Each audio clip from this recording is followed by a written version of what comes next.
నమస్తే అండి అందరికీ శివరాత్రి శుభాకాంక్షలు. ఆ సాంబశివుడు మీ అందరికీ అష్టైశ్వర్యాలు మరియు సుఖ సంపదలు, ఆరోగ్యము, సకల సంపద ఇచ్చి మిమ్మల్ని కాపాడాలని కోరుకుంటున్నాను. అలాగే ఈరోజు మనం ప్రతిరోజు శివుని గుడికి వెళ్తాము. అలాగే ఈరోజు కూడాను శివుని గుడికి వెళ్తాము.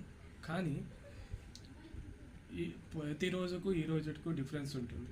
ఎందుకంటే కదా ఈరోజు మనము శివరాత్రి సందర్భంగా ఆ పరమశివుణ్ణి దర్శించడానికి ఆ శివాలయానికి వెళ్తాం.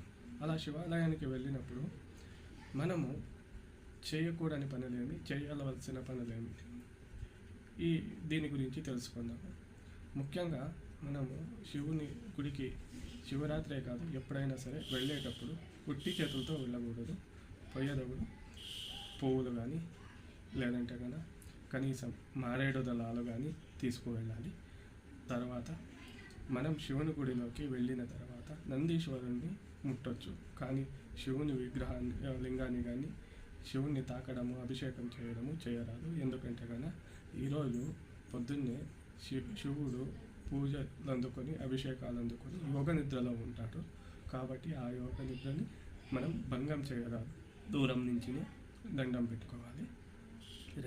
మూడో విషయము, మనము శివరాత్రి ఎందుకు చేయాలి, శివరాత్రికి ఉన్నటువంటి మహత్యం ఏమిటి, ఈ రాశిలోనే ఎందుకు వస్తుంది, మృగశిర నక్షత్రంలో మనము ఎందుకు ఈ శివరాత్రి చేసుకుంటాము, మృగశిర అనేవారు ఎవరు అనే ఒక కథ ఉంది. ఆ కథని పూర్తిగా వినాలి. వినిన తర్వాత వ్రతం ఆచరించాలి.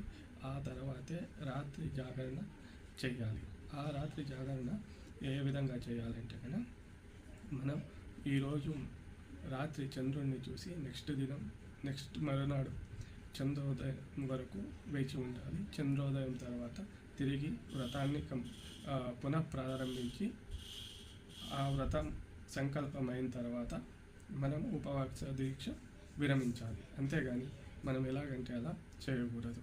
ఈ 3 విషయాలను గుర్తుపెట్టుకుంటే మాత్రమే ఈ శివరాత్రి మీరు సంపూర్ణంగా చేసిన వారు అవుతారు. శివరాత్రి పర్వదినాన మీకోసం ఈ చిన్న కథ. పరమశివుడు పార్వతీమాతతో ఈ విధంగా చెప్తాడు. ఓ దేవి, ఎవరైతే ఈ పర్వదినాన ఈ కథను వింటారో లేదో ఇతరులకు చెబుతారో వారికి నేను సకల సంతోషాలు, ఐశ్వర్యాలు కలుగజేస్తానని మాటిస్తున్నాను అని పార్వతీదేవితో పరమశివుడు చెబుతూ ఈ కథ విను అని అంటాడు. అప్పుడు పరమశివుడు పార్వతీదేవితో ఈ విధంగా చెప్తాడు. ఒకరోజు ఒక వేటగాడు అరణ్యంలో సంచరిస్తున్నప్పుడు అతనికి వేట దొరకదు. ఆ సమయాన అతని భార్య పిల్లల గురించి ఆలోచించి ఇంకా తగు సమయాన వేటలో గడపాలని, తిరిగి వేట తీసుకొని వెళ్ళాలని నిర్ధారిస్తాడు. ఆ సమయంలో అక్కడికి ఒక జింక వస్తుంది. వచ్చినప్పుడు ఆ జింక నిండు గర్భిణిగా ఉండడం వల్ల ఆ జింక ఆ వేటగాడితో ఇలా అంటుంది. ఏమని, నన్ను ఇప్పుడు వదిలే, నేను ఇంటికి వెళ్ళి నేను ప్రసవించిన తర్వాత తిరిగి నీ దగ్గరకు వస్తాను అని అంటుంది. అప్పుడు జాలిపడి ఆ వేటగాడు ఆ జింకను వదిలేస్తాడు.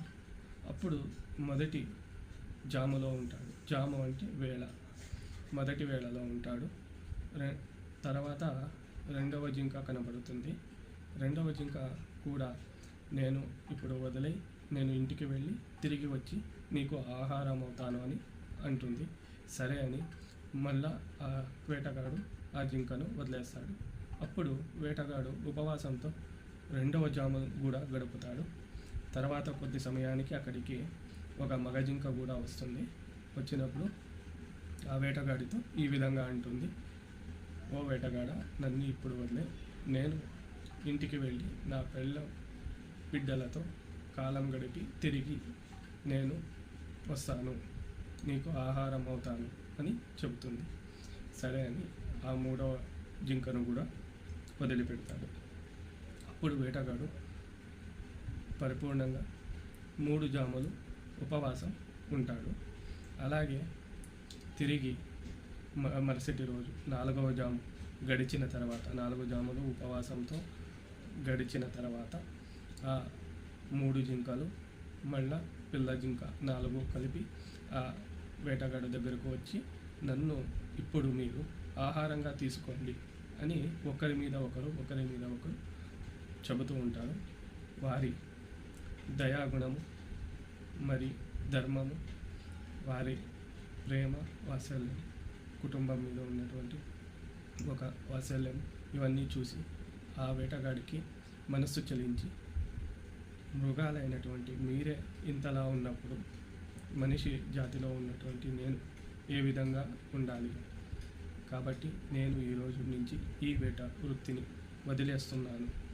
రేపటి నుండి నేను మనిషిలా సాధుదీవిలా బతుకుతాను.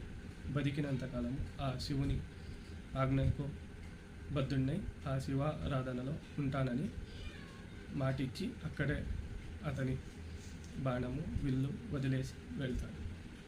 అలా వెళ్తున్న వేటగాడికి జింకలకు ఆ పరమశివుడు ప్రత్యక్షమయ్యి ఇలా చెబుతాడు, మీరు ఈ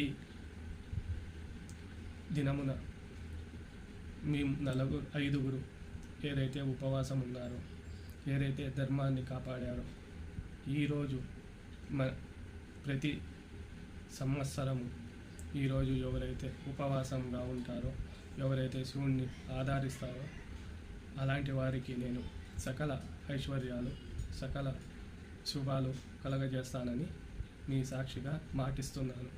అలాగే మీకు గుర్తుగా ఈరోజు మృగశిర నక్షత్రాన్ని నేను ఈరోజు సృష్టిస్తున్నాను. కాబట్టి ప్రతి మృగశిర నక్షత్రంలో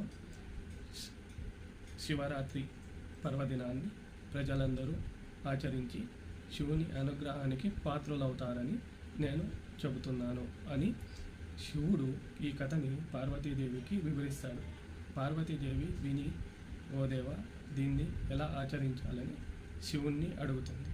శివుడు ఈ విధంగా చెప్తాడు, ఎవరైతే ప్రజలు శివుని ఆరాధించడానికి శివరాత్రి రోజు దేవాలయానికి వస్తాడో అతని శక్తానుసారం, ఇష్టానుసారం దేవునికి భక్తిగా ఏదైనా సమర్పించవచ్చు. అలాగే వ్రత కథ విని 4 జాములు ఎవరైతే ఉపవాసం ఉండి నిష్టగా శివుణ్ణి ఆరాధిస్తారో అతనికి స్వర్గప్రాప్తి, ముక్తి కలగజేస్తానని చెబుతాడు. ఓం నమో శివాయ. ఈ కథను మీరు కూడా వినండి. ఈ కథ పరిపూర్తిగా కావాలి అంటే కానీ డిస్క్రిప్షన్లో లింక్ ఇచ్చాను, చెక్ చేసుకోండి. మరోసారి మీ అందరికీ శివరాత్రి శుభాకాంక్షలు.